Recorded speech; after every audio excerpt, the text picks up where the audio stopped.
Assalamualaikum warahmatullahi wabarakatuh. Alhamdulillah, salatu wassalamu ala rasulillah wa ba'du. Teman-teman sekalian, pada kesempatan yang berbahagia ini kita akan kembali belajar, melanjutkan pembelajaran ilmu nahwu dasar, khususnya pada materi an-na'tu wal man'ut ya teman-teman ya. Baik, dalam beberapa waktu ke depan kita akan menjelaskan berkaitan dengan an-na'tu wal man'ut ya. Mulai dari nanti kita berkaitan dengan pengertian, kemudian nanti kita akan mengetahui apa itu syarat-syarat na'at man'ut, kemudian bagaimana contohnya na'at man'ut, serta bagaimana menemukan atau cara menemukan na'at man'ut dalam sebuah teks ya, dan kemudian nanti kita akan masuk kepada penugasan ya teman-teman ya.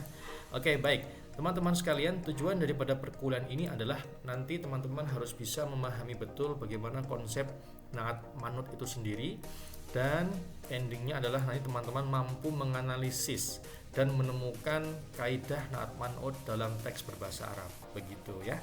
Oke, baik, kita mulai. Teman-teman bisa fokus ke layar ya. Diketahui bahwasanya teman-teman sekalian di sini na'at man'ut namanya adalah na'at man'ut ya. Namanya itu na'at man'ut. Rumusnya ya, karena dia adalah kaidah maka dia membutuhkan rumus teman-teman ya. Rumusnya itu dibalik, man'utnya ke depan dan na'atnya di belakang.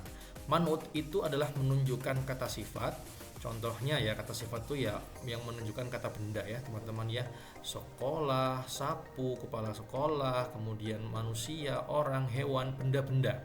Itu namanya man'ut, sesuatu yang disifati. Kemudian na'at itu adalah merupakan kata sifat. Semua kata sifat itu namanya na'at. Nah, rumusnya adalah man'utnya di awal, na'atnya belakangan. Begitu teman-teman ya. Ini konsep dasar yang teman-teman harus pahami ya. Jangan sampai salah menentukan na'atnya depan, man'utnya di belakang. Itu namanya kalau rumusnya dibalik. Nah, lantas syarat apa saja yang harus dipenuhi oleh man'ut dan na'at atau na'at man'ut ini? Ada 4 hal teman-teman ya. Yang pertama adalah bahwa ketika man'utnya tadzkir ya, yang pertama tadzkir wa ta'nis. Antara man'ut dan na'at harus sama dalam 4 hal ya. Arba'ati mawadhi'ah. Yang pertama adalah fit tadzkir wa ta'nis, yaitu dalam hal mudzakkar muannas. Kalau yang depan mudzakkar, maka yang belakang juga muannas, mudzakkar. Ketika man'utnya mudzakkar, maka na'atnya juga mudzakkar begitu ya. Lalu yang kedua adalah fil ifradi wa ta'nisi wal jama', yaitu ketika man'utnya adalah mufrad, maka na'atnya juga harus mufrad ya. Mufrad ini menunjukkan kesetaraan ya teman-teman. Depan mufrad, belakang mufrad. Man'utnya mufrad, na'atnya juga mufrad. Lalu yang berikutnya adalah arraf, nasab dan jar, i'rabnya. Artinya kalau depan u, maka belakang juga u. Kalau yang man'utnya a, maka na'atnya juga harus a. Kalau man'utnya i misalkan ya, maka na'atnya juga harus i. Itu i'rabnya. Lalu yang terakhir itu adalah harus sama dalam hal nakirah dan ma'rifatnya.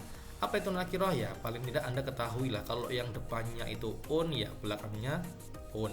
Kalau yang depannya an ya belakangnya an. Kalau misalkan ini nakirah ya. Kalau yang ma'rifat, kalau depannya ada alif lamnya, maka yang belakang juga harus ada alif lamnya. Itu ya. Nah, 4 hal ini tidak boleh terlupakan teman-teman dalam menentukan na'at man'ut. 4-4-nya ini harus terpenuhi. Oke. Nah, bagaimana contohnya? Kita lihat. Al-mar'atu al-jamilah. Al-mar'atu al-jamilah. Perempuan yang cantik gitu ya. Nah, di sini ada alif lam. Ya, alif lam di sini dia menunjukkan ma'rifat, kemudian sama-sama ma'rifat. Di sini ma'rifat, di sini ma'rifat. Ada tak marbutohnya mu'annas, ini mu'annas, ini mufrad, ini mufrad. Lalu dia sama-sama rofa, sama-sama rofa. Dan seterusnya sampai bawah itu Anda perhatikan sama teman-teman ya. Yang tak kalah penting teman-teman, dalam menerjemahkan na'at man'ut itu Anda tidak boleh meninggalkan kata yang ya. Karena yang ini menunjukkan sifat ya. Misalkan perempuan yang cantik, karena ketika diganti itu maknanya akan berbeda ya. Jadi na'at man'ut itu boleh kita bahasakan sebagaimana ya ada yangnya ya, yang-yangan gitu ya. Oke. Teman-teman, setelah ini teman-teman silahkan untuk membuat 5 kalimat berpola na'at man'ut ya, kemudian menganalisis dengan menemukan na'at man'ut pada teks bahasa Arab tentang at-tasammum fil Islam dari file yang sudah saya berikan gitu ya. Terima kasih. Assalamualaikum warahmatullahi wabarakatuh.